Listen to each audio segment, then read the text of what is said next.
want to thank everybody for coming tonight. We'll start with the minutes. We have the January 16, 2019 minutes.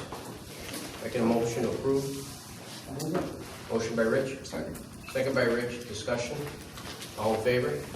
Aye. We have March 20, 2019 minutes. Making a motion. Motion by Rich. Second by Dave. Discussion. All in favor? Aye. May 8, 2019 minutes. If I can have a motion. Motion by Rich. Second by Rich. Discussion. All in favor? Aye. June 17, 2019 minutes. If I can have a motion. Those are errors, those were already approved in July. July 17th, they were approved. Okay, so just take them off the agenda. They're off. Okay. Next, public hearings. Do you have the PD overlay? No, but I mean, do you want to do it? Did a presentation. Yep, okay. We don't have any public hearings, but we have a presentation we'd like to do for Manhattan Engineering. If you guys would like to come up and demonstrate your project.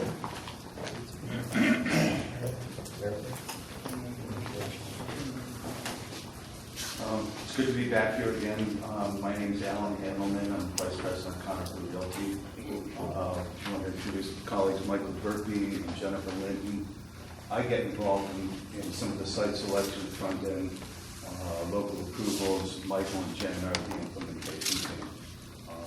We were here June 17th to provide an informal presentation to really take the temperature of the board to determine whether we should proceed with making an application for a planned residential district overlay on the site at the corner of Woods Highway and Sept Turnpike. What we're requesting is the overlay on the northern portion of the site. The southern portion of the site would remain as a C1 district.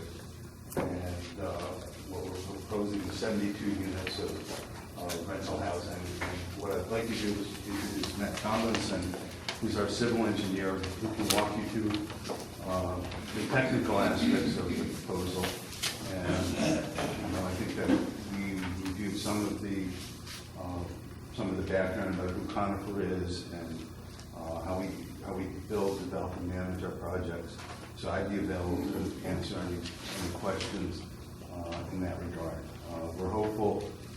We've submitted an application. We have a check available to accompany the application. We're hopeful.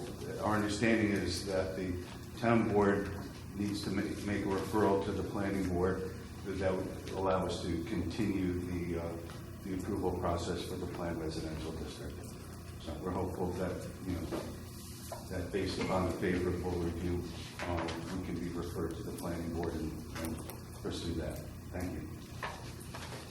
Thanks, Alan. As you mentioned, my name is Matt Tomlinson with Marathon Engineering. We've been working with Conifer on several projects, and this is a typical 8-plex type unit. There's 8 units in each building. As Alan mentioned, we'd have a total of 72.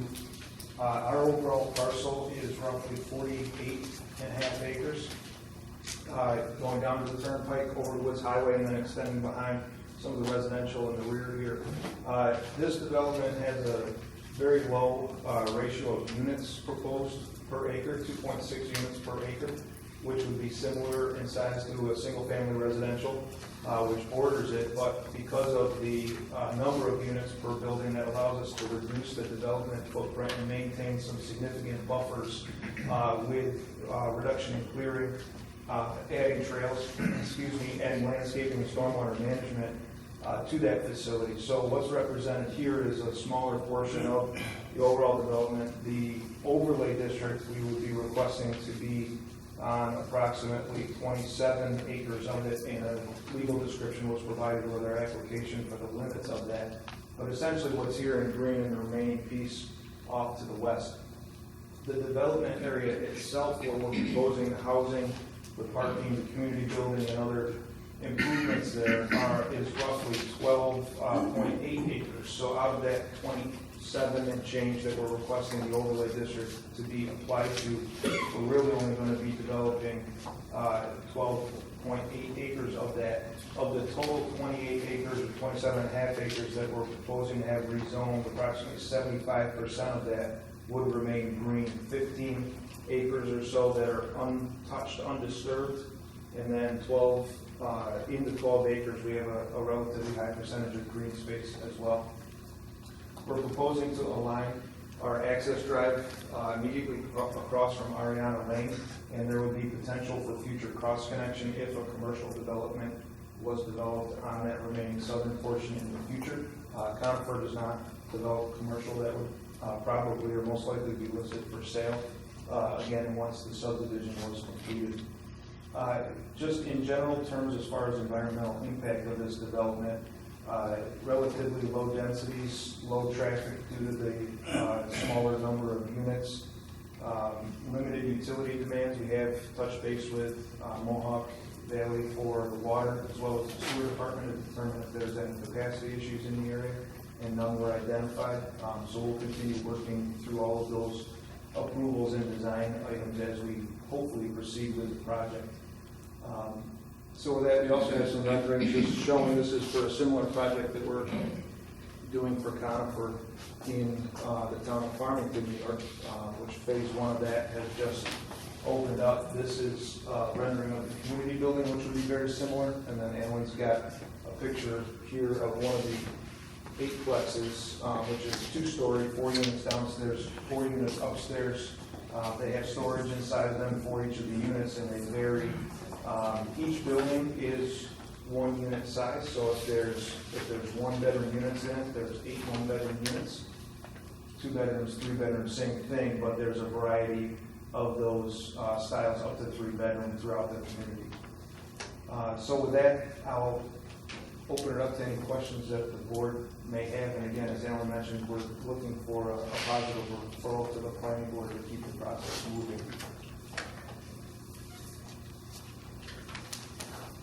So you go back to the first draft.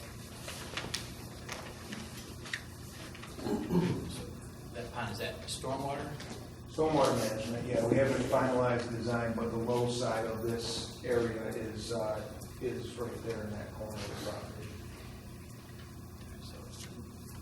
So we had Buck in here before that had engineering would come in to give the whole stats and the percentages and how it actually improved the area. Did you guys have any of that to back it up yet? Not at this point. That'll be part of the design that we progress if the overlay goes. But yeah, this represents a pretty sizable over detention area that would improve any downstream drainage significantly, yes. This project in Farmington, actually, there was a lot of drainage issues, and we ended up, or Conifer ended up, oversizing and overbuilding the ponds to help the immediate area with drainage there as well. Thank you. So the question I had, the road going in, is that going to be a private road, or is that? At this point, it's conceived as being a private road that shifts, the maintenance responsibilities to us. Were you going to add sidewalks in this area, or? So we're showing sidewalks throughout the development, internal to the development, and Okay. bringing them out to the road.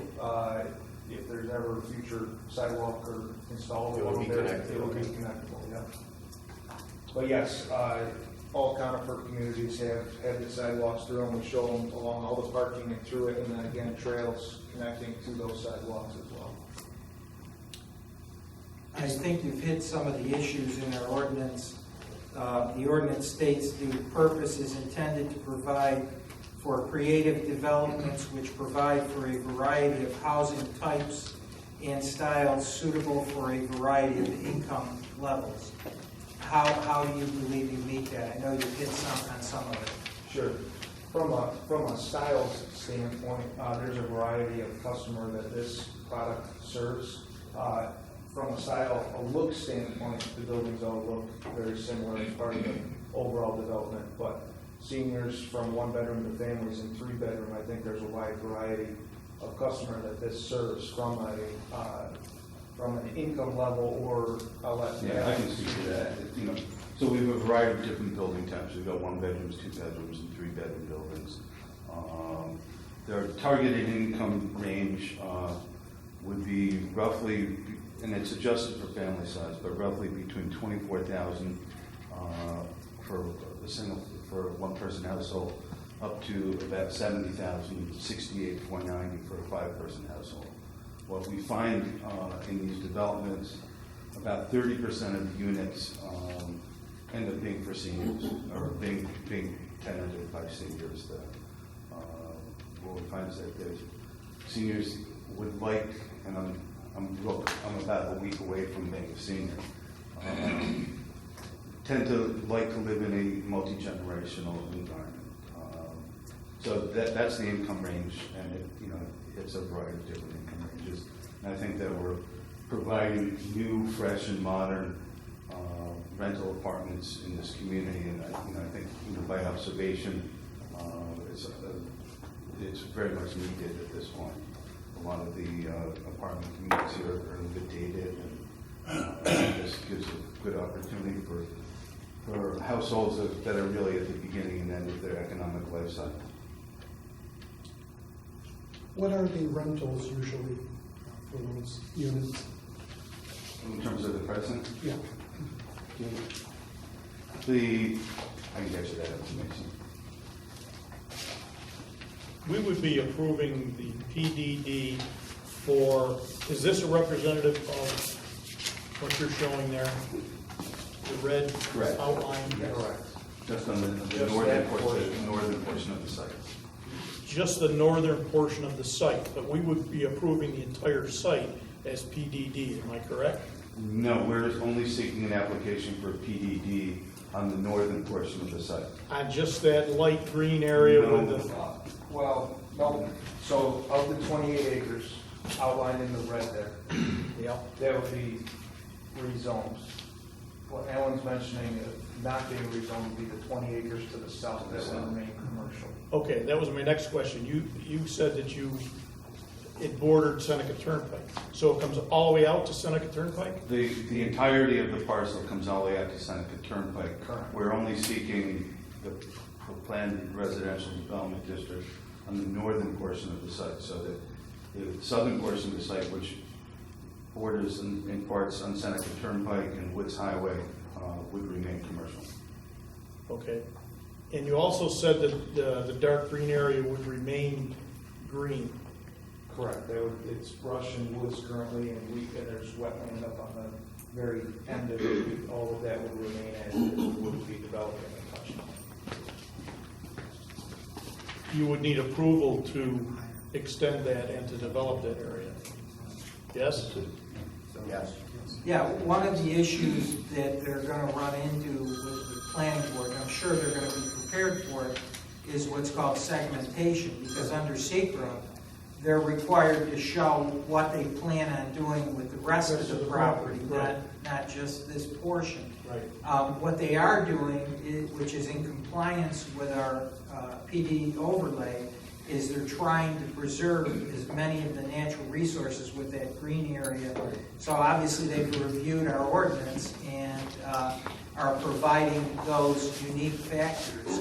Right, and did you say walking trails or something, Mike? Correct. Yep. Yeah, so we're representing those on here with the... Is there a pond? Yep, there's a pond. See, all those, Dave, all of those items create the unique situation that our overlay asks for, and I think they've hit on all of them. What they'd be looking for tonight is to accept the proposal and refer it to the planning board for review of the site. Yeah. You wouldn't give it any kind of final approval tonight. Right, you Understood. get there. In your narrative, you specifically say that the roads and sidewalks and infrastructure would be yours, Private. not the town's. Conifer consistently maintains a pipeline with over 30 unique properties in various stages of development. Can you expand? What is that? Well, we operate in a footprint of 4 states: New York, New Jersey, Pennsylvania, and Maryland. So at any given time, we'll have 30 projects under some form of development. That would include this, which is really at the inception. And then, there are other projects that are going through final building department inspections and getting ready for occupancy. So across that 4-state footprint, we've got 30 projects in various stages of development. And if I can touch on seeker briefly, there are no plans from Conifer for development of the southern piece, so in contemplating any type of environmental impacts, it would be assumed that that could be developed to whatever the maximum allowable under the current commercial zoning would be, 65% paved in buildings, that kind of thing, but there's no proposed development. If something came in here, they found a partner that wanted to do something there, that would also have to come forward with either the planning board or the planning process. That's your intent to market that remaining piece of property or not? Our primary focus is on residential development, and it would, I'm not saying that we aggressively market it, but If an offer came to you, you'd correct. consider it. And as part of the proposal, and as part of the rezone, we would be proposing to subdivide the parcel so that there was 2 separate pieces of property, and that one would be completely separated. You should do that simultaneously. Exactly. Okay. Yeah. We just obviously wouldn't file anything until we got final approvals for everything.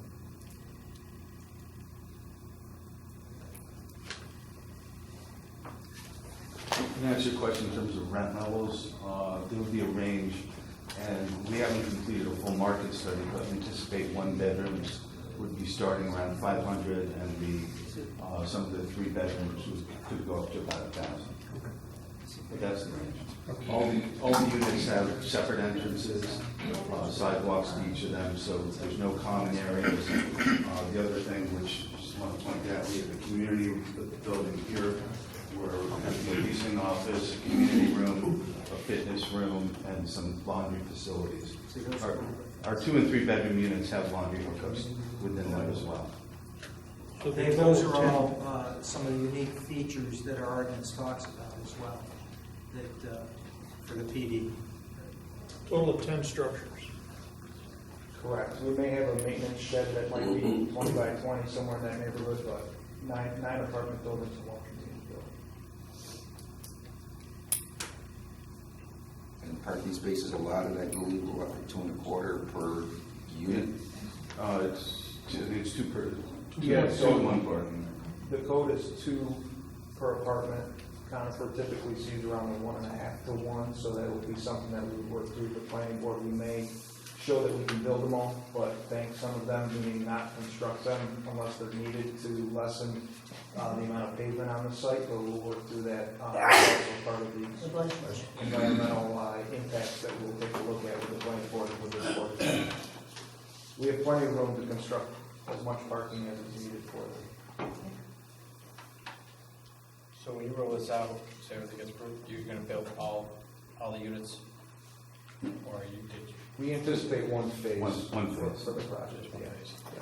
So Which we'll build is- all at once. What's the first phase? Oh, it would be all 1 phase. Yeah. It We build all wouldn't be 2 phases.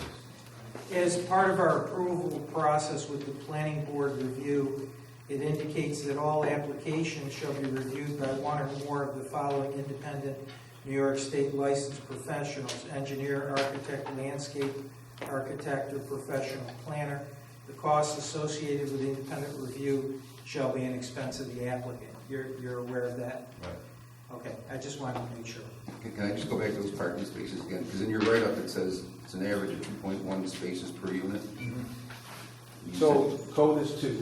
said- But you said you were doing 1.5? What Conifer finds utilized primarily within their developments that have similar products is approximately 1.5 per apartment. So we would only want to construct what's needed and not overbuild something. But again, that's a detail we'll work through during final design. But the total number we're showing on what you see here is what's represented in that letter. 2.1. Correct.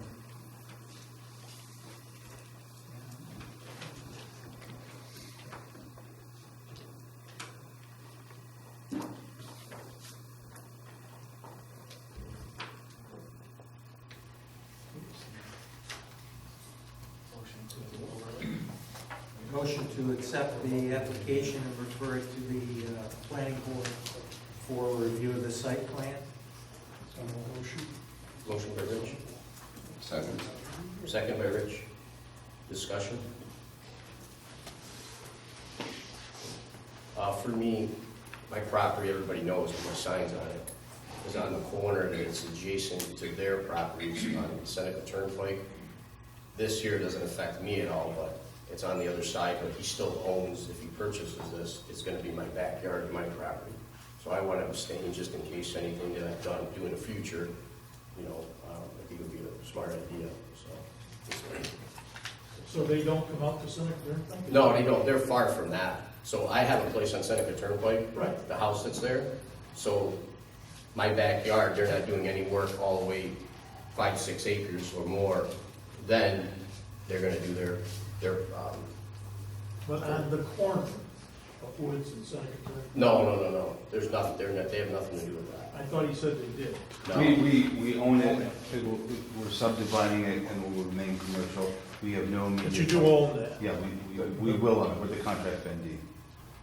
The property jogs around several other out parcels, so maybe that's the confusion. Our property touches Seneca Turnpike, it's not the entire frontage, there are a couple other pieces of property. Okay, I see. Including the one that he's mentioning that are out there. So I own the one at Seneca Turnpike that I have my sign on. So they're not doing any work behind that. This is going up Woods Road. So they're not near Seneca, but the property that they're buying is adjacent to mine on Seneca Turnpike. So, I do have a figure showing that, if that would be helpful. Yeah. yeah. Well, I thought that too. Yes, so this was in the overall parcel, but in the upper right-hand corner, we have the overall parcel plan. And this heavy line outlines the remaining 20-something acres, but there's other And parcels with separate this would be ownership. your access here, yes? For anyone that wants to buy and develop that, yes, that is correct. And they also touch with Hartford, several locations as well. Okay, these are private. Those are single-family homes. Okay, understood. Thank you. Yep. So my parcel that I have is adjacent to their vacant piece of land. So I just don't want a road through there, so down the road that, you know.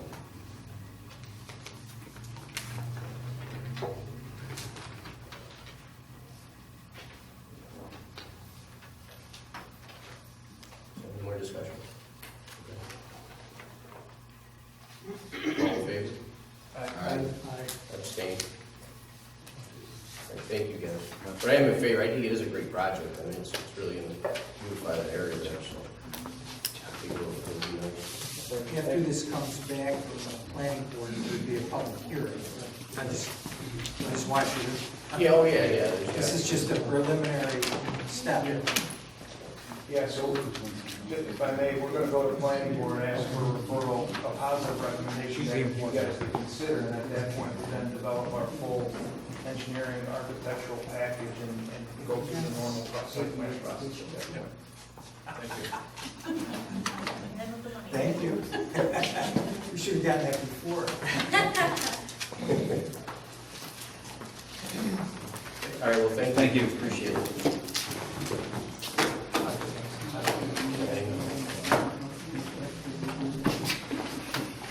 Any other presentations or public discussion? Yeah, sure. Couple items. Sure. Sally port fixture. I didn't see any bids out in the paper for it. It's a public work. Those were RFPs, and actually, they were taken through the police department. So it was under our criteria, so he went, How much was the it bill? was only like $5,000, I think, or $5,600. So the chief actually did the. That's all right, no. As long as it's under 25, you're safe. Right. Yeah, the chief did it, so. Okay. Put throwing him under the bus, huh? Mr. Sherman, pumping station, Concord Boulevard. I didn't see anything in the paper about that either. It was in there. Somebody got a date? I looked.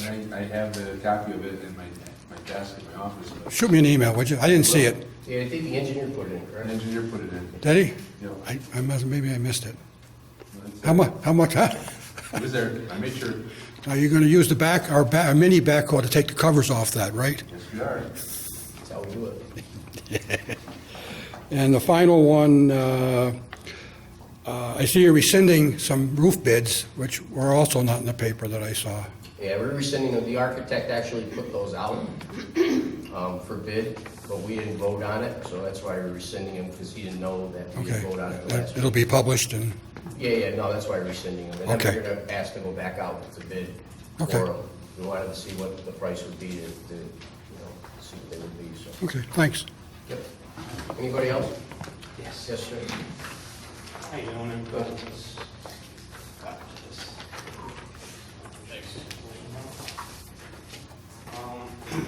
My name is Rob Cassari. I own Sept subdivision, continuation of Glendale Avenue. I have a little bit of a situation I'd like to try to get resolved. When I originally got the approval for the subdivision, I had put in a section that I would dedicate to the town, a piece of property that they can create an access from their road, Glendale Avenue, to the Ray Hill Trail. And I'd like to try to get that, official, get it done so that you can create it. What's happening now is people are just walking right through the middle of my sites. They're walking their dogs, their dogs are pooping all over the place. And I don't want anybody to get hurt, and I'm gonna be starting construction on that particular site relatively soon, so. Rob, what is it, how's it delineated? Is it just a path now? Well, people just walk right through the weeds and everything. No, but I mean, is there a path? They have a path that goes up and down through ditches and everything now. I have a piece of property that will allow the town to go in and put a nice, clean access to Wakefield Trail that'll be safe. Have you shown it to Rick or anything in terms of looking at it? I think we've talked about it in the past. In the past, but I haven't been out there recently, no. Yeah. Is this something that the developer constructs and then dedicates it back to the town? Is that what we're looking at, or? I would say that would be the way to approach it. Yeah, or we'd have to go out for some, like, grant funding or something, right, to do this, right? I mean, Yeah, because you're gonna pave it, right? Right? well, I guess if we want to make it part of Ray Hill Trail, we're gonna have to make it, to spec. Right. So is this your land currently? This is mine. This is all my property. Okay. My intention was to give the town the property for them to create the trail, not to actually do the trail. Oh, okay. Your land is the corner lot, number 2. I own the whole Well, it property. was a subdivision. I own the whole subdivision, all the lots and everything. So who, This happens to be coming through this one particular lot of mine. that you own? Yes. Lot number 2. Yeah, lot number 2, getting ready to do some construction on that in the near future. So I want to get this resolved so that that's, And what is the dotted line that runs parallel to the line that you have? that's kind of the way people are walking now. That was the existing trail before I bought the property. It's kind of, where it was before. Okay, I see. Was there any condition in the planning board to have a trail there? No. I think it was discussed that, that there would be a way to have access from his property directly onto the trail, but I don't think it was ever delineated. I actually put it in when I had the engineers design the development. I had them create the actual access that would be dedicated to the town at whatever point in time. Oh, so something is put in? When you see the original plan, yes, Oh, it's there on is the an plan. actual. Okay, it's on Yeah, the the original plan. plan, which is this. This is a copy of the actual site plan that was created by Delta Engineering, and they put that in there because that was my intention right from the beginning. And then the proposal, the highlighted area, if you look to the right, if you will, of that highlighted area, what is that sliver? What happens to that? I'm not sure exactly what you're talking Well, you see the highlighted area, and then to the right of that is what I assume is a property line. about. Correct. So what happens to that area between the property line and the highlighted area? Well, that's the property line for lot 3, Understood. okay, and then your section is going to go through that area. I'm trying to figure out the way it's showing. So to the right. So it involves more than just that path. Well, that path goes down. It doesn't go straight to there because of the marsh that's there. It goes down through this area, then it cuts across on the hard property and gets to the original trail that there is a culvert pipe already in. It's been there for. Yeah, you see what I'm saying though? Looking at this, it looks like that swatch is landlocked then, this area right here. No, this is actually the property line. So this is here. There's going to be another property line, which will be like this for this property. So that's part of what I'm going to give you. I'll have to. Okay, so it's better, the property line follows something like this then? Correct. And it goes over into that. Okay, okay. I think I should review the Yeah. approved subdivision map in the minutes from the planning board before you take any action, and maybe Rick, Sorry, I couldn't hear you. take a Could you look. please repeat what you said? I'm sorry, Siri. And maybe Rick, you could Yes. take a look at it as well. Wasn't there some drainage from Whitesboro? Is that going down Bartlett? That's actually goes in the easement that's created between where your path would be. There's an easement that goes There's an through there, easement. and that's the main pipeline that comes from. Right, there's a pipe funnel in the... Goes underneath the ground there. Yeah, Yeah. I think we need to at least look at the approval. Would this trail be over that pipeline? No, No. no. That, if I'm not mistaken, that pipeline actually falls in the easement on the Lot 3's property. Okay. That's a drainage easement that's created there. Right. For that particular purpose. Do you think, Herb, you could look at that and Yeah. the resolution Yeah. pass at the end? Yeah, Yeah, absolutely. I think it would be- And Rick, you want to let me know, you want to meet you out there, or show you exactly what I'm thinking of doing? yeah, maybe Rick, if you could look at it, and then I think the other factor is going to be the cost to pave it or do whatever, Right. and whether it's going to create any problems with the current drainage. Is it pretty wet still over there? Not bad? No, just one, that's why it curves, because where it curves, just beyond that, between the trail there is where the water comes down, along that trail. Everything goes into there, so it's just a small culvert pipe. So there really isn't much drainage that goes through there, but that's why it curves, it runs parallel to it, and then goes across the existing trail that somebody put in back on the person's property there. Thanks, Rob. Thank you, looks like a nice addition. Okay? Yeah, just give me a call when you I will. You know, We'll set that up. thank you very much, appreciate Thank it. you. Anyone else? Yes, ma'am.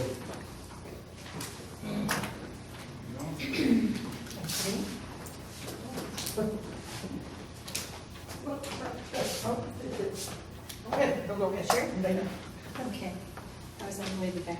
No, that's okay. Gentlemen and ladies, I would like to thank you first for the information that was given to me in the FOIL request. I have a couple questions, and that is to confirm a detention pond versus a retention pond for the Woodbury Basin. Is it a detention pond that we're looking at, or is it a retention pond?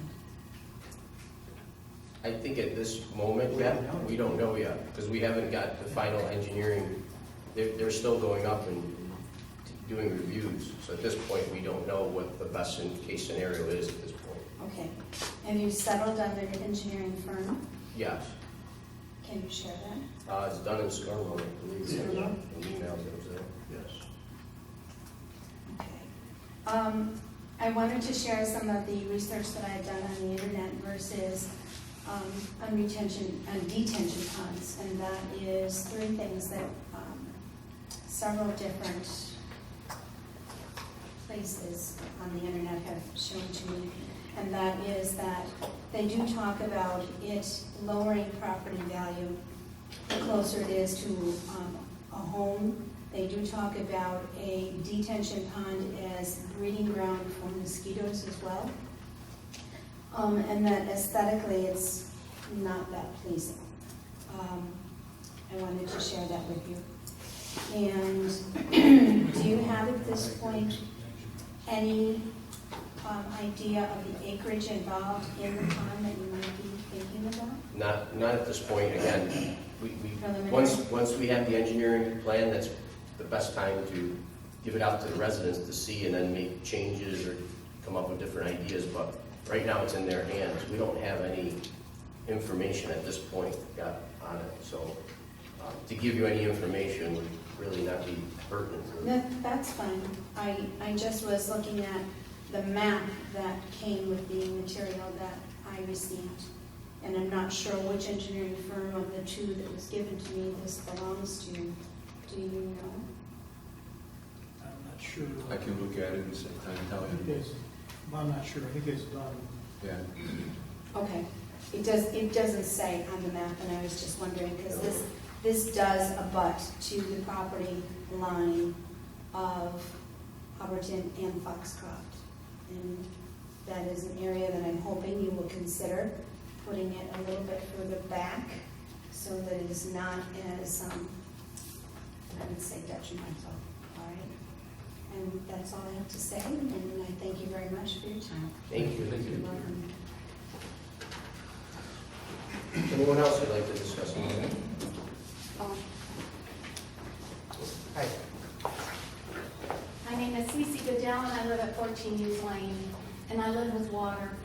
I talk to Mr. Sherman all the time. He said bring photos. We get all the runoff from Lloyd's Lane, so when those new houses were put up there, I lived on Hughes Lane for 40 years. And we're getting heavier storms now, but even way back then, the water was at my foundation. Subsequently, we put drains around the house. Both sides of the house I have drains. It's not enough. I took pictures, and when it rains, I just look out the back window, and it's rivulets of water coming right down. I thought about maybe the engineer could come over to the house and help me, because my yard gets flooded, the neighbor next to me gets flooded. The town did a beautiful job between my house and the house adjoining on the other side. They did all this rock formation, which really helped. But when the rain comes, the ditch in front of my house is filled with rocks. I'm too old to lift those rocks out anymore. For 40 years I've been doing it. I'm not tooting my horn or anything, because I'm a homeowner. I take care of my home. And the water, you just sit and wait for it to turn brown. And it crosses the street and goes into Roman, and you kids all know this. Stefan's out there in his ditch by the farm, laying on his hands and knees with pokers, and he comes up to my house, lays on his hands and knees. Come on, kids, I don't know what to do. Well, I have that on the agenda to talk about. I've already had conversations with the highway superintendent, and I mentioned to the board after I think the last meeting, and I put in to hire a couple stormwater people To look at it? not to look at it, but we have it to be dedicated for that throughout the town. Right? My thing, and I'm not going to speak for Rick, but my personal opinion is we need a pond of sorts up on Lloyd's Lane to stop that water, slow that water down from coming down through Twindom, down Hughes and Roman, because Mr. Ratcliffe gets pounded as well. I know, crosses our. So, and what we put in there, I think at the time was okay, the riprap that we put in there, but it's, and when you get these 3 inches an hour rain storms, that's where the structures help. And see, that was all farmland. The silo base is in my backyard. I can hear water running under my house. And they had rocks to keep the cows and everything, and there's underground pipes. So, but we're again, it's I mentioned on the agenda, we'll talk about it now, but we need to look at that way. We know that it impacts, that development down Twindom, and it actually even goes even further, crosses Oxford, goes into Hartford. So, it's one of those things where, we have to really get to the root cause. Because I even know, I had a gentleman show me some footage from the last storm that coming out of, if you're looking at Roman, going up Roman Road, it's coming out of the woods. Yes. It just, it was unbelievable. Pouring. It's unprecedented amount of rain, water. But see, I worry, it's to my foundation, 6-7 inches, and I have drainage. Yeah. I know what we did before seemed to help, and then it just, whether it's the weather pattern or whether it's changing, we gotta go another step further. Well, we have enough hurricanes. I don't think you want to see the pictures. I just wondered if the engineer, Chris, could come over and give me some ideas. Jim, would you be in favor if you and Rick went up there next week and took a look? Yeah, let me know when you're coming. I'll make cookies. Is that all right with you? And I'm sorry my neighbors are not here because they all have these fantastic ideas. We're standing out in the road in the flooded area, and I said, well, come to the meeting. They got a lot of ideas. All right, why don't we take a look at it? Do you have Rick's number? My number. You want to- Well, what does that mean now? I call you, you call me? Yes, I will call you. I know. But thank you for all you do. I'm not complaining, it's just that maybe I need to go and buy this little unit here that they're selling. Other than a treehouse. Thank you. All right, thank you. So next week then, like Monday or Tuesday, Rick will call you and we'll go up. Yeah, and you don't need the pictures? No, No, I'd like we've to seen go up- enough water. Yeah, I'd like to go up and take a look at it. I mean, we just did that on Oxford Road and it worked out well, so I think, maybe we can take a look at it, so. Thank you. Yep, Thank thank you. Anyone else?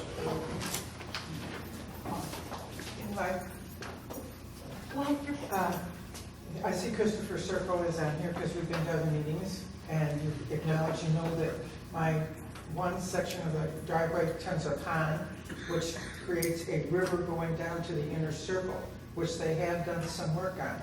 I've talked to the neighbors, they're all willing to sign to have New Hartford come in and help with the drainage problem we have up there.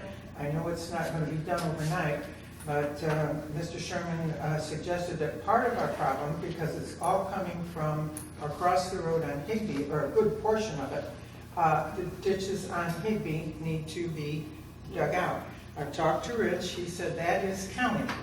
Now, hopefully, when our first meeting that Mr. Massa set up for the water problem we're having, and he has seen, I have more videos that you're welcome to see, has anything put on the schedule that will dig out, that you can strong arm county, whatever, to get some ditches dug out on Higbee to see if it will at least take some pressure off the water problem we're having there. I'm going to make contact with the county commissioner about Okay. it, and we'll meet him up there and go over it with him what we would like to see. More than likely, he's going to say New Hartford take care of it. He doesn't. Who's going to be the stronger arm?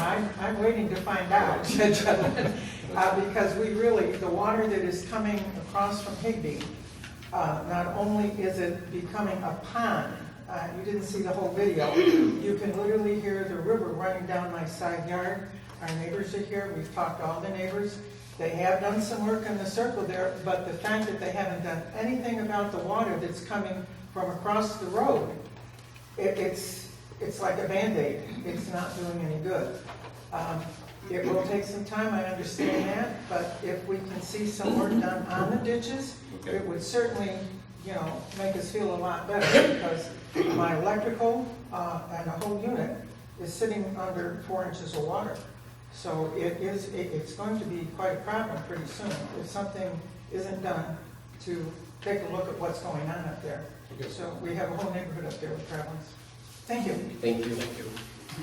Rick, I talked to the county twice about that. Have you? And they seem to think cleaning those ditches will make the water come across faster, but they were willing to clean the ditches. All right. Chris, do you know what her name was? I don't. What's that? Your wife's name. Younger. Oh, she left? Carol Younger. Okay. Carol Young Green, did you hear? Very good. Carol. Name's Carol. 33 Christopher Circle. Yep. 33 Christopher Circle. Who's Carol? And how do you spell the last name, sir? Young, R-E-N. Did you hear that? You're young. I'm a young Ren. All right, Allison's got a presentation for us, everybody. Hi, I promise not to take up too much time because Gail and I will be doing the minutes. But for those of you who don't know me, my name is Allison Studman Adams. I live at 9486 Chapman Road here in New Hartford. I am one of the deputy town clerks, and I have been a resident of New Hartford all of my life. I come before the board tonight on behalf of my family, and for the many families across the United States who have a loved one who is a prisoner of war or missing in action. In August, I had the honor of attending the Defense POW MIA Accounting Agency's annual Korean War Conference in Washington, D.C. It was an extremely moving and humbling experience for my family, as we and over 500 other families were updated on the status of our loved ones' cases.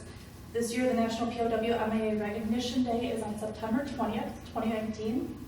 My family would like to honor those still missing, along with my uncle, Waterville native Sergeant Leslie Jones, by donating a POW MIA flag to stand to be displayed here in Town Hall with a small remembrance ceremony, along with the help of various veterans organizations in the area. New York State Law, Article 19, Section 403A, states that every county, city, town, and village is encouraged to display the POW MIA flag on all days which the flag of the United States is displayed. The display of the POW flag in our town hall would serve as a constant reminder to our residents of the commitment we have made to more than 82,000 service members, 6,432 of which are from New York that still remain unaccounted for. And I can go in more on my uncle if you'd like to hear it, but I can save that for the recognition day. Put that in the form of a motion. Thank you. Yeah, it does agree here. So motion by Dave, second by Jim, all in favor? Aye. Just before you step away, if I'm not mistaken, you have a military background. I do. Could you share that with us? I was enlisted in the Marine Corps for a total of 4 months before I tore my ankle apart and was sent home. My daughter's father was in the Marine Corps. My husband was in the Army, along with a whole long list of family that were in the armed services. My uncle specifically is still missing in Korea. So in August, we were informed that there is very little hope of him coming home anytime soon, just because of political relations with North Korea at the time. But they did just get 55 cases of remains returned from North Korea last year, and they think there's about 200-something soldiers within those 55 boxes. Thank you for sharing. Thank you. Thank you very much.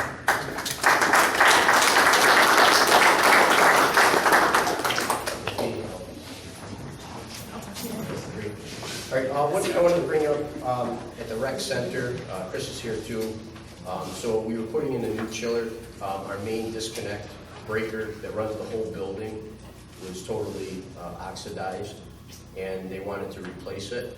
They told us it was a cost of $10,000 to replace the breaker. It would have held up the project. So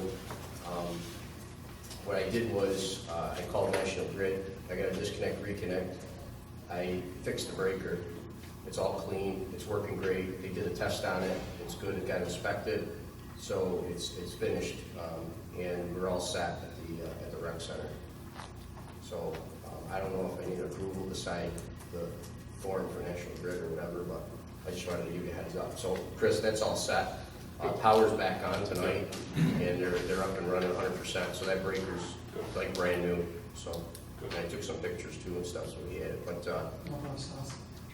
it cost you like $8. Home Depot parts that I got from there. But I took the whole breaker apart, the whole box, everything, and I put no oxy on there, cleaned it all up, fixed it, and we're good to go. Notice his hair standing up. Yeah, no, I need electric. But no, everything's working good, but I do need approval. I got to sign this National Grid agreement for temporary electric service connection.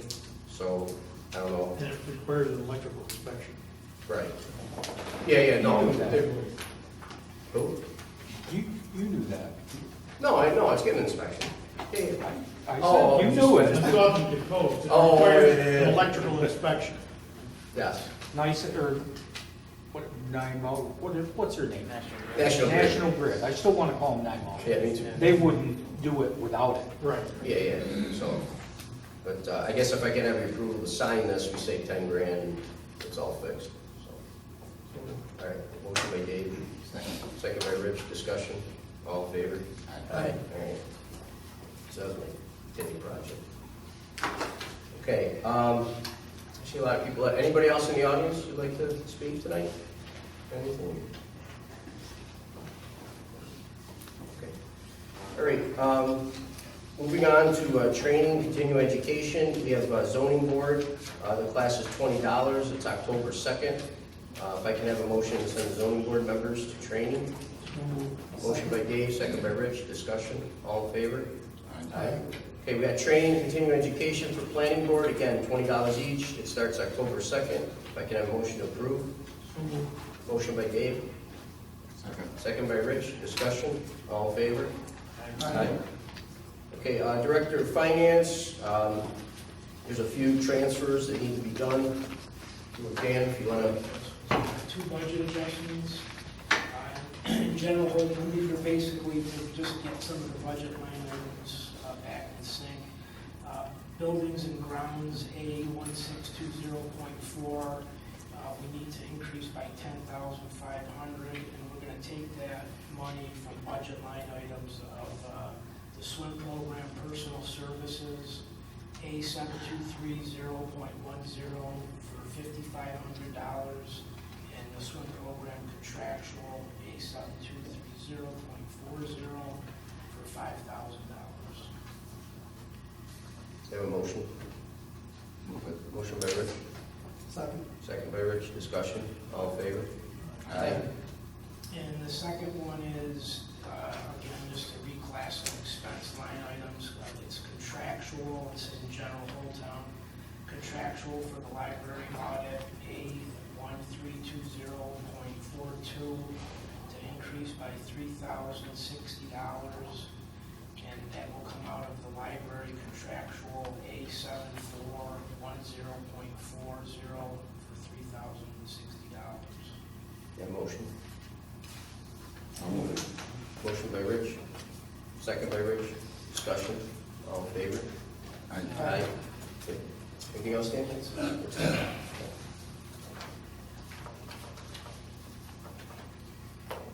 Okay, public safety and courts, quotes to replace glass sally port doors. The doors that were on there, that we had in the back were part of the building. They weren't replaced during construction. Chief wanted doors on there that were more secure, that weren't glass. For when prisoners come in through there, they would make it more secure. There was two, I believe he got 2 quotes. He's called multiple people. Let's see. He called a total of 6 people. The lowest bid was $5,530 from Petrella Building. They're the ones that did the work on our building. The second was JM Door for $5,600. And that was the only 2 that submitted that could do that kind of door that they're requesting for. I don't know, did you guys review any of the bid specs? Okay. JM Door and Petrello were the 2 that came back with quotes. They're so close, did he have a preference? He indicated. Well, Petrello was the inexpensive one at $5,530. The other one was $5,600. So, I mean, we use JM Door at the park. They're great. I mean, and Petrello we use to build our building. So, I mean, go both of them. So it's a difference of $70.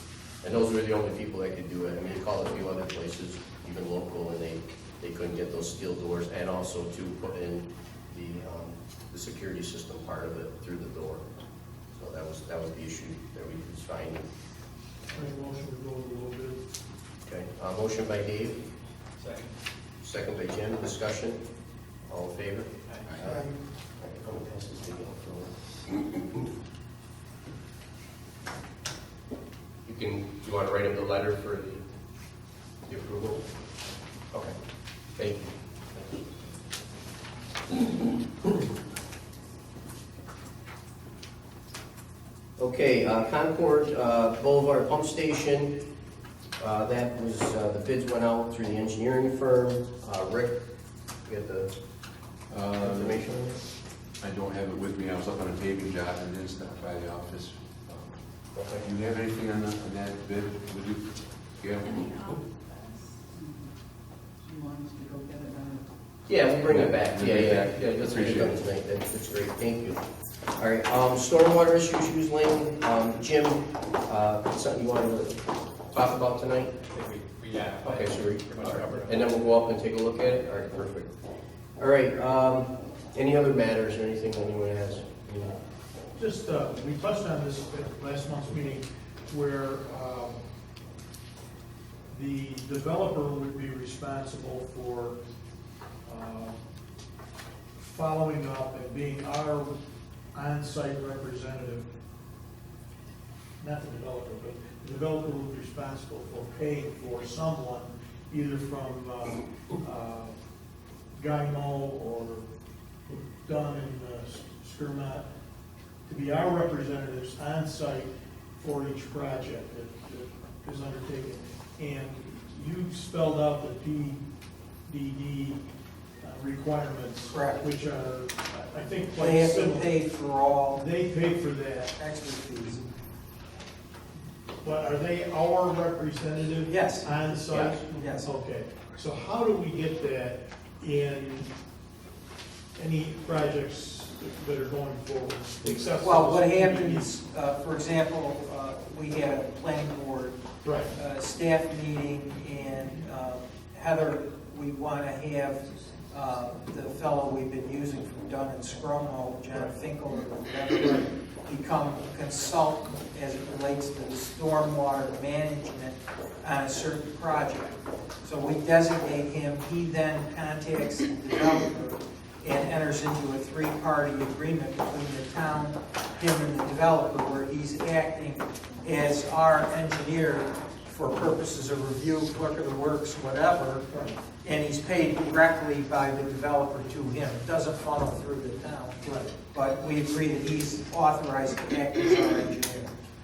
But it's more than just stormwater. It should Oh, be yeah. everything that is not necessarily covered by the code. For Yeah, instance, on one of- electrical inspection is not his issue. Yeah, in fact, Heather had said that she wants this person kind of to be like a clerk of the works, Yeah. who's there on a weekly basis or whatever, and can see how it's progressing and make sure For it's sewers, progressing for according roads, to for plan. stormwater, Absolutely. everything. Actually, last meeting, the two proposals that we all voted on spelled that right out. They're from the beginning of the project till the end of the project, all paid by the developers in that contract I signed for the ones we approved so far. Okay, so we don't have to take any further action. No, it's done already. No. That was the proposal I came up with when I first started, to redo that, and that's what. Right, I just want to make sure. It's been, no, Oh, it's we've been happening. doing No, it, I'm yeah. signing them, and you guys are approving each and every one of them. Yeah. Okay, because sometimes I'm not sure that the result is to our advantage. I think sometimes we still have issues out there that are not being addressed properly. I agree that we need somebody who's there on a regular basis Exactly. who can certify that the work is being done according to the plan. Yes. Because I think that's an issue, because sometimes there's a deviation, they cover it over, nobody knows. Exactly. And I think that we're trying to really be on top of that. I know Paul has been talking in terms of them getting out regularly to do regular inspections on all these aspects. The only one we're missing on is projects that started before my time that continued on.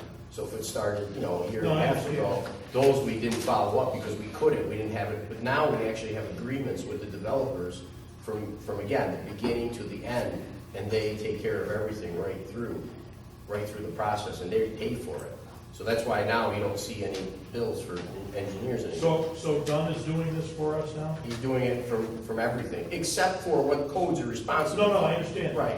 So they're not going out and making sure that the guy's putting 5-8 sheetrock instead of Right, 5 no, inch. no, that's not his. Right. Okay. The codes do that. That's their job.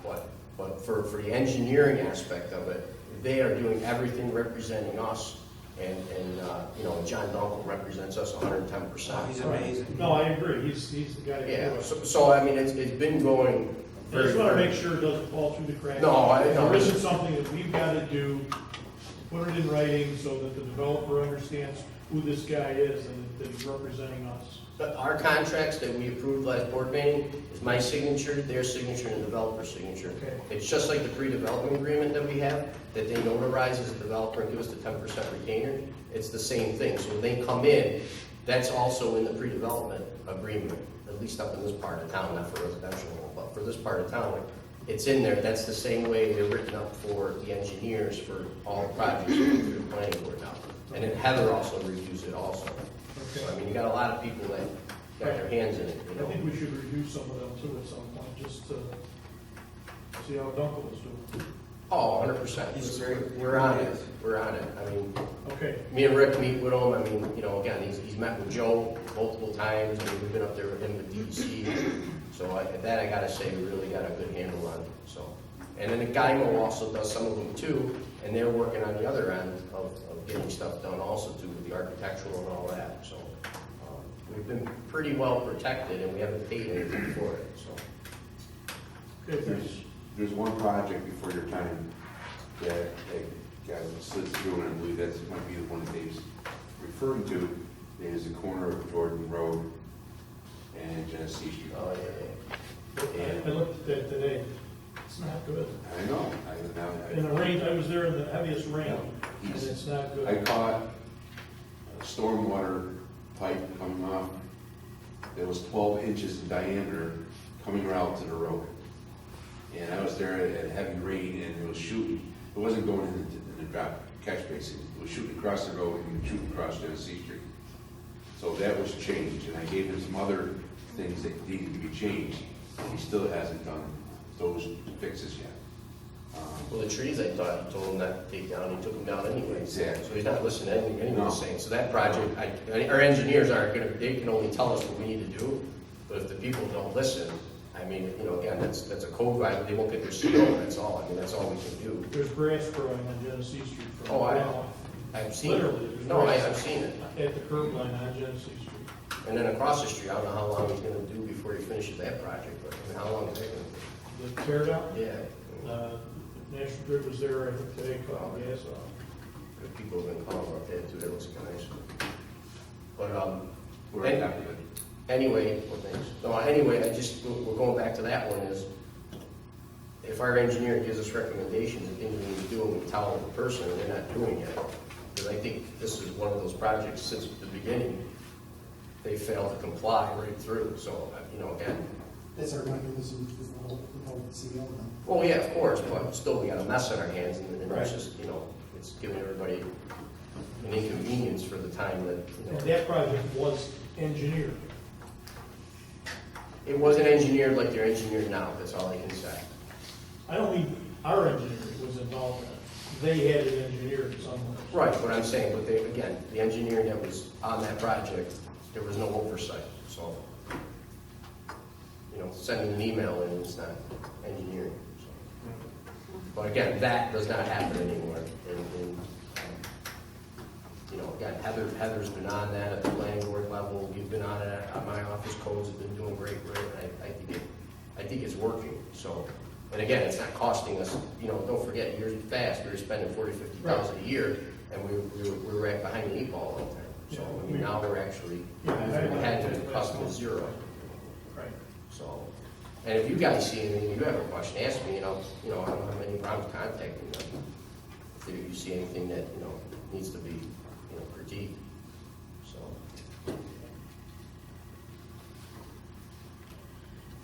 Rick, anything in it? Want to discuss? The pump station. Okay, and then what about, we got vehicles? The vehicles, yes. There's 2 vehicles for surplus.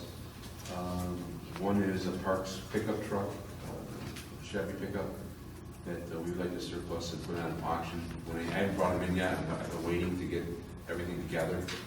And the other second vehicle is to upgrade the electric car we have, and see if we can upgrade, see what we get for it, and then upgrade that into one, like we do with the pickups. So, if Rick can put that on auction international, if I can have a motion first for the electric car. Make a motion. Motion by Rich, Second. second by Rich. Discussion. All in favor? Aye. Then for the Parks pickup to be put on auction international. So moved.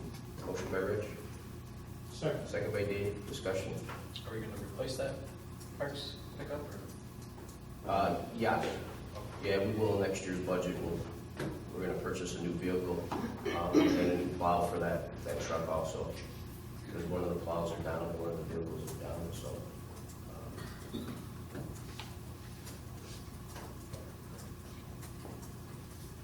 All in favor?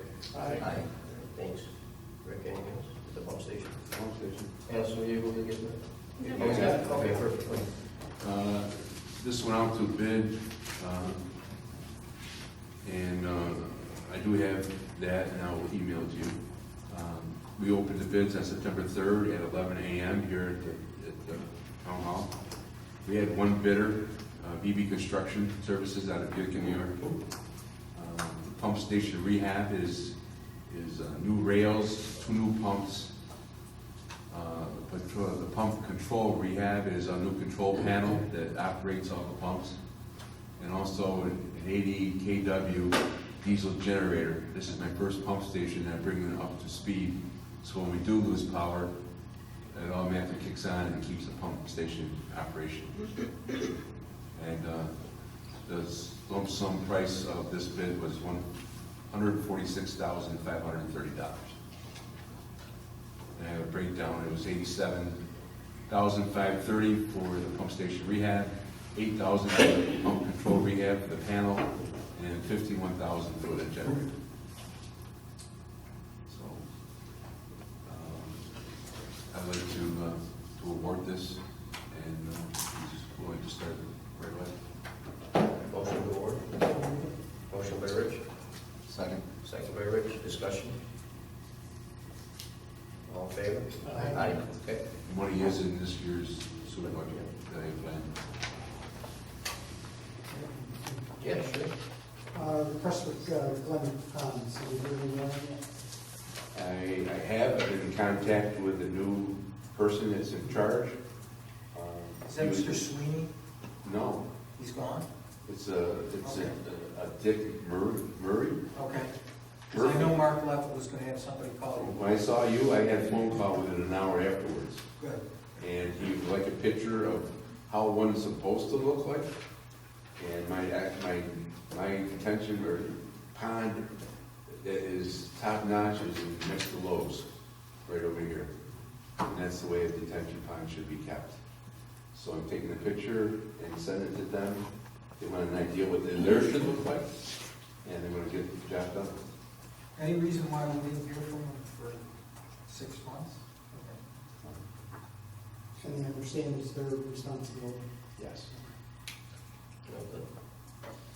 Anything else? No. No, good. Dave? No. Jim? Speaking of pictures, I know Mrs. Matt back there, she hasn't seen our retention ponds. Is that something we can take pictures or photos and show her, so maybe put her mind at ease a little bit? Because they are very sharp looking, so would you like to see photos of? Yes. Okay. We have several in the area that are, and I actually could come pick you up someday and take you and show you personally Perfect. and what they look like. Let's do that. Show her the one next down the street from my house. Over in South Atlantic. Yeah. It ain't bad over there. Yeah. Take a ride and look at them, all right? Okay. Because they are, once you see it, again, it might put your mind at ease a little bit once you see them. So just an idea. Thank you. You're welcome. And then we had the trailer removed on Urban Ave. Some complaints that construction, lots of kind of not so desirable. It's something maybe the board look at next time we do a project like this that we. Finish reading. Because now maybe it's up to you to come in and do work after we were paid, guy to do a job. So. Yeah, I thought part of this contract though was to clean it up. Yeah, let me call. Let me make a phone call. Yeah. It should have been cleaned up. He's the guy that's doing the house on Jordan, right? Or at I don't know. Wilbur and Genesee. Same guy. Yeah, that's why we're waiting for him. So. All right, I'll give him a call. Okay. All right. That's it. Larry, do you have a number, Joe? For Dan? Yeah. Yes. Okay. If you could just throw him a desk, I'll call tomorrow. Okay. Thank you. Thanks. Rich, anything? Good. Good? Okay. I had one thing, I'm pleased to report that after the meeting, we resolved Walmart tax cert. They did waive 17 and 18. We did reduce 19 by approximately $1.3 million. after the meeting, the supervisor called me and he said, you know, I'm not happy with giving him any refund at all. I don't want any refunds. So we were able to accomplish that, so there's not going to be any refund even for the 1 year. He's a tough guy, I don't know. Yeah. Well, we solved a lot, actually, we solved them all so far with no court. You saved a lot of money. Refunds are what killed it. Well, refunds and going to court. Yeah, Last time, for Sanger County, we spent $50,000 going to court. and still lost. Yeah, worse than what we were going to negotiate to do. Anything else? Nope. Anybody? Gail? Anything? No. Okay. All right, a few more things. We did the Sally report. Approve an easement so we can actually get engineers to take a look at the property. Yeah, that's not easement, that's just access. Right, just access so we can have, Yeah. so if we have a motion, just to approve access. Motion by Dave, second by Rich. Discussion, all in favor? Aye. Thank you. All right, approve court attendee appointment. It's Nicholas Spina, $34.01 an hour. Is that right, Mark? Is that right? $34.01? Yep.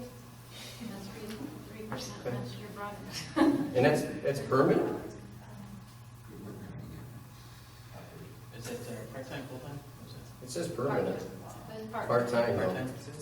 He's gonna fill in when the other people aren't available. and there's Okay, stuff going but on. that rate's right? Yeah. Okay. All right, so it's permanent position, part-time at $34.01 an hour for a court attendant. If I can have a motion to approve? It's a part-time position. It says part-time on it, yep. I'll move it. Okay, motion by Dave, second by Rich. Discussion? All in favor? Aye.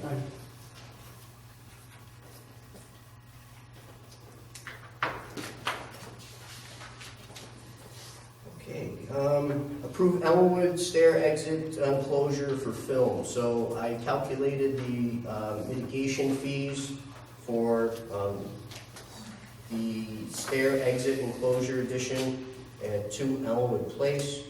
Total mitigation fees are $1,131.80. It's attached with a site plan and review information.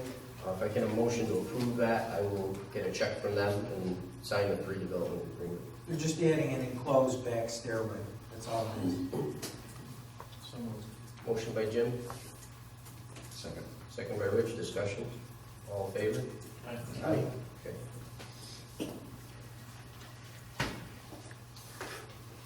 Okay, court's audit has passed. Good job, Dan. Got that done. That's all set. Okay, great. All right, we got approval to go out to bid for roof replacement. Well, first thing is. Paul, can you do G first? Yeah, so I was gonna just, yeah. Okay. So we had architectural plan, we gave him the specs needed for a brand new roof for this facility. He went out to bid, then before he told me, and then what happened was I said we didn't approve it at the board yet, so we have to rescind the bids that he went out and got. So if I can have a motion to rescind the roof bids for this location. So moved. Motion by Dave, Second. second by Rich. Discussion. All in favor? Aye. And then, in saying that, I'd like to take the plans that we had, and I would actually like to go out to bid with your approval to see what the price of the roof would be, for full brand new roof for the 20-year warranty for the location. If I get a motion to go out to bid. Motion by Dave, second by Jim. Discussion. Is it our intention to replace that roof this year, or just to get a price? Well, to see what the price, yeah, I mean, if we, we knew when we bought the building, we were gonna replace it this year or next year. Actually, the bids that did come in were pretty reasonable, way under what we thought they would be. So it's a good, we got some good numbers out of it. Again, it was fixed. They did a great job. They have one more spot to do, and we don't currently have any more leaks. Well, me and Rick were talking. He's afraid too that the winter comes, will the ice, more damage. If we buy a new roof now, we won't have to pay more for repairs, and then, you know, we have a 20-year warranty on it, so, you know, it'll be done for good, and then we have somebody that we can go to if we have an issue. So again, I'd like to go out, you know, the bid, let's see what we come out with, if it's reasonable, you know, which they were, they're right where we need them to be, then, you know, we'll go ahead, maybe and get the roof done and get the warranty, and then we don't have to worry about, again, emergency repairs or fixes if something happens. Make the motion to go out to bid for a new roof. Motion by Dave, Second. second by Rich, discussion. All in favor? Aye. Okay. Approved insurance limits, so we got our limits back from the building.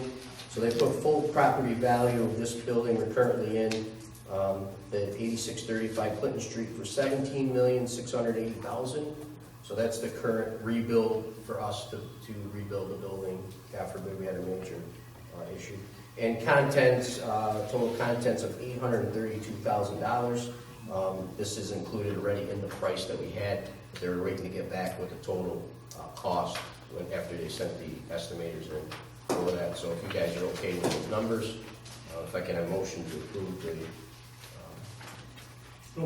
motion by Dave, second by Rich, discussion.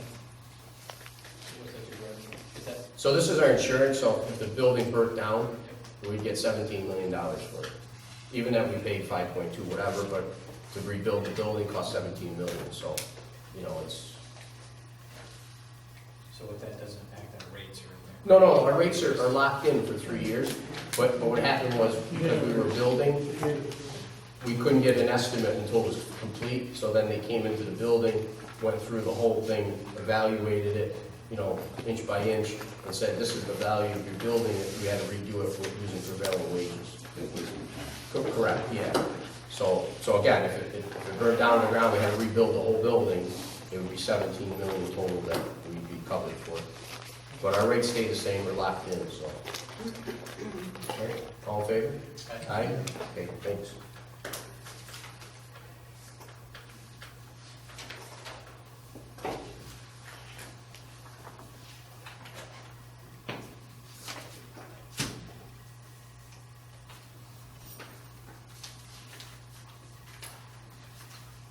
I had sent draft noise ordinances. Barb got the email, but not the attachments, which were the ordinances, so I will make sure I get them over here tomorrow and everybody. Thanks. Okay, last thing I just wanted to talk to everybody about, you know, as you know, we've been doing a lot of work on the parks. We finished the main pavilion building, they have the concession stand for football and everything. The gazebo that we have up there, it's, you know, it needs repair. It's 30 years before 30 years since we've done anything up there. There's a lot of rot and it's almost unsafe, the stairs that are up there. What do you guys think if we rebuild that?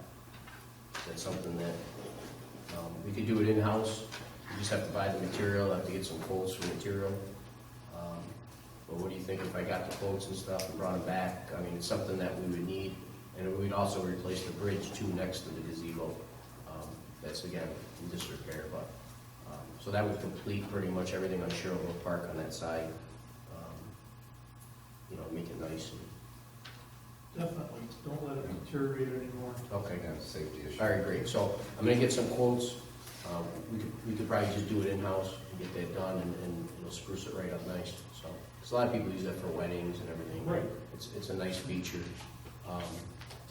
So yeah, so if you guys are all right, I'll do that.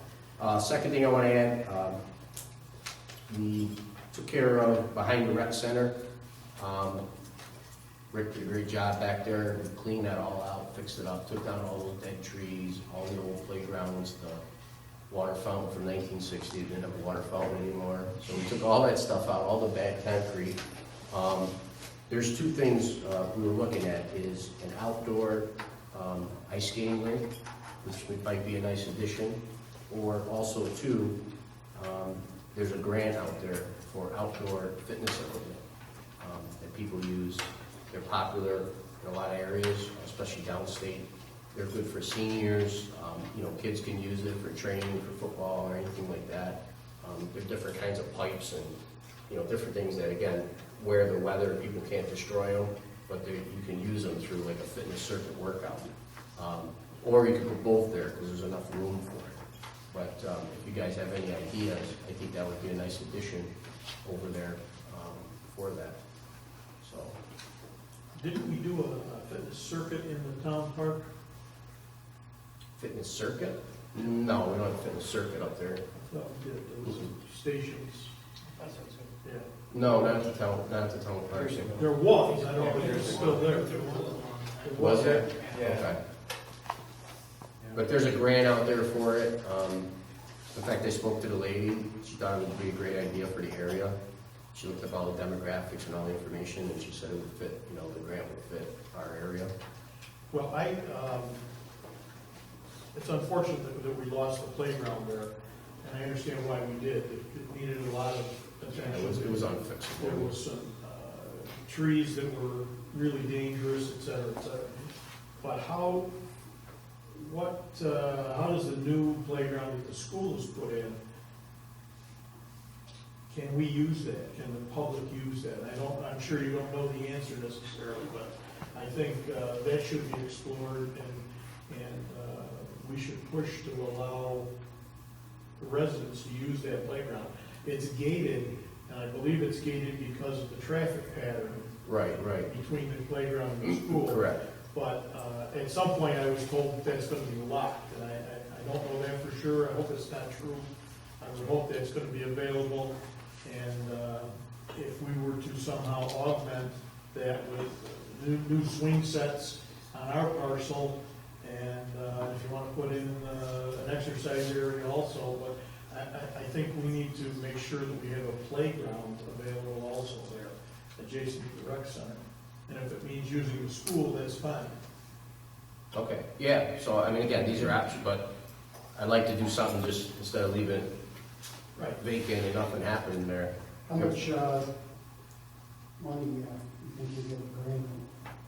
Well, I think the fitness equipment, we could probably get at least half of it, taken care of. A playground, even a small one, is 20 grand, something good. Well, there's a playground there, it doesn't have a swing set or anything. Right.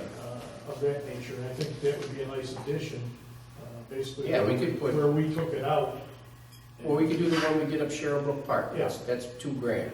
Yeah. Comes with 3 swings and. Yeah, something like that, it would augment what the school has done. Okay. As long as we can also use the school, we being the taxpayers in the town of Hartford. Right, of course. Here's how we travel through ways, see off the new location on the right. They have it's not like a playground, but it's a place where kids make instruments, they make sounds and so forth. I mean, it's something really neat. It's not, Whose is it? It's New York State. Yeah, this thing's awesome. It's really Yeah, it's neat. really I mean, cool. it's something that, again, it inspires, I think, it's more than just swing on a swing, but if you've seen it. It's the arts. It's supposed to inspire people that have music talent. Yeah, it's really neat. I mean, if you see something like that, I would think maybe the state get a grant for that to kind of incorporate in that. Yeah, that would be great. Because it's Adjacent interactive. Adjacent again to the school. I think there's a synergy there that we should take advantage of. Oh, yeah, but the whole thing is adjacent to it. Yeah, right. Yeah. I mean, anything we do, again, even the outside skating rink is another awesome thing that, we could do under the lights at night, and, anything we put there like this, I think would be a nice addition to what was there. I mean, definitely improvement. Right. It needed work. Yeah, I mean, there's no sense in trying to fix something that was destroyed. I mean, it's just, so now if we put something new, again, you get 30, 40 years out of it, and, but I guess we gotta come up with what we wanna do first, then I can go to the school and try to work something out, but we gotta come up with a plan to say, all right, do you want outdoor skating? Do we want, musical, kind of a musical swing set kind of addition? Do you want something also for the elderly to come to, like being able to use it? Maybe the football players can use it after school. Again, just if we come up with a plan, then we can kind of run with it. I can start looking at the grants and stuff and see if we get some money. So next spring, we're stuff running. So if you guys can think about that in the next meeting, let's discuss it. I mean, there's so many nice things that I see going in other places that we can add that, again, I think everyone's gonna love, you know, it's like what we did up at Sherwood. I mean, everybody loves what we have up there, you know, they've been really enjoying it. I was there last night. Pickleball was completely full. Oh, it's It unbelievable. was amazing. The number of people were at the playground portion, there was popcorn at practice, there was music in the pavilion, the food was being, it was amazing. And every pickleball court was taken, and there were people waiting. It's really nice. I mean, we got people emailing us all the time for the code to want to use it. I mean, listen, it's really, it's moving in the right direction, and I think we could still keep adding, and people are still using it. I mean, they're excited. People are happy with what they're seeing. So again, this is another great spot that I think if we add something unique, we're gonna get a lot of people to use it and really like it. So, you know, again, whatever you guys come up with, I mean, those are some options that I've seen in other areas. I mean, everybody loves outdoor skating, and, I mean, it's beautiful, you know? I had a few people stopping last night when I was up there saying how nice of a job we did with the playground equipment. Oh, it's great, it's great. And then we also have the handicap swings up there too, and people are very, very happy with that. You know what I mean? That was a nice addition. So, again, this is another good spot that I think we could really put a value add there, and I think people are gonna enjoy it. So, and again, if we figure it out in the next month or so, I can start working on grants and things to try to get money so it really doesn't cost us much. That's been the whole key of things too, where we got grant money too. Yeah, and I think we can get it for this. I mean, even if they gave us half, it's half, and it's something that, again, everyone's gonna use. So, with the swings, that I think, if you guys are okay, I'm just gonna get that anyway, because the school wanted the swings, because they took the owners down. But that we'll put in the corner if there's an effect. Right. Yeah. So, and then we're gonna put up a nice black fence to match what's there.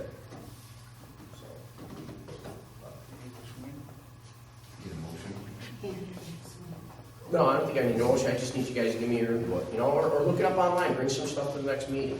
Let's really come up with something nice, and then we'll implement it. All right, anything else? Anything? No? Good. All right, motion. Motion to adjourn. Second. Motion by Dave, second by Jim. Discussion. All in favor? Aye. All right, thank you everybody for coming.